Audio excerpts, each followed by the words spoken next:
જિંદગીમાં પહેલી વાર ખાધું મરસું ફાટી ગયા મારા કાનના પડદા. જય દ્વારકાધીશ અને જય શ્રી રામ. 133 દિવસ સાગરની સાથે અને આ વરસાદ તો હજી કઈ રહેવાનું નામ નથી લેતો. વરસાદનું નામ લીધું ને એટલે રેનકોટ પહેરવા પડ્યો. અને રોડે સડ્યો કે સાયકલ વાળા ભાઈ કે હું સાઈડ ની કાપવા દો, પણ મેં કીધું મારી પાસે ગાડી છે અને રોજની જેમ ઘેરે જતો આવવું જ પડે આપણે. બોલો જય માતાજી. મારા આમાં ટ્રેક્ટર માં ગારો કાઢવા મારા ફીણ આવી જવાના છે. આ દોડાયો નામ તમે સાંભળ્યું છે, પણ હું હળંગ ડાયો છું. ભાઈબંધ ની ડોક દુખતી મેં કીધું રગ તરગ થઈ ગઈ છે, લાઈ હરકી કરી દો.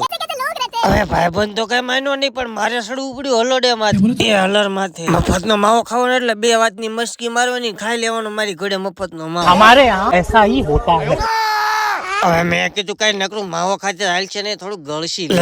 આજ તો ખાવામાં હુકડી હોતા ને આવી લાગે. બાકી તો મને નથી ખબર કે મરચું ખાધા પછી મારી આંખ માંથી આહુડા હોતા ને આવી જાય. પછી તો સ્વાદ અનુસાર હોપારી તમાકુ અને સૂનો નાખીને બના નાખ્યો ગરમ ઘાટો રગડા જેવો માવો. એ હાવ ધતિંગ જ છે, કાઈ નહીં થયો.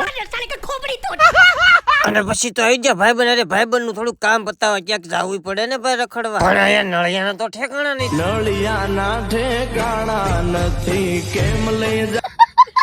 હવે તો મારા દિલમાં ટડ પડી ગઈ. પછી તો ઇમરજન્સી માં આવી ગઈ હતી ફોર્ચ્યુનર ગાડી રિપેરિંગ માં. પણ હું તમને કહું છું કે આઈ એમ ઇમ્પોર્ટર એન્જિનિયર. BMW હોય કે મર્સિડીઝ હોય, આપણે બધું રિપેરિંગ કરી. બંધ કરો હાથ જોડ કે મેં જીસીત પડી ગઈ હતી હને મેં ગેરેજ ને મારી દીધું તાળું. જવું પડે ક્યાંય ખુલ્લું નથી રહી જતું ને. તો મિત્રો આજનો દિવસ પણ થઈ જશે પૂરો. તો ફરી મળીશું નવી મોજ મસ્તી સાથે. હાસીન કહેતા તો ભૂલાઈ જ. ફોલો કરી લ્યો. જય માતાજી.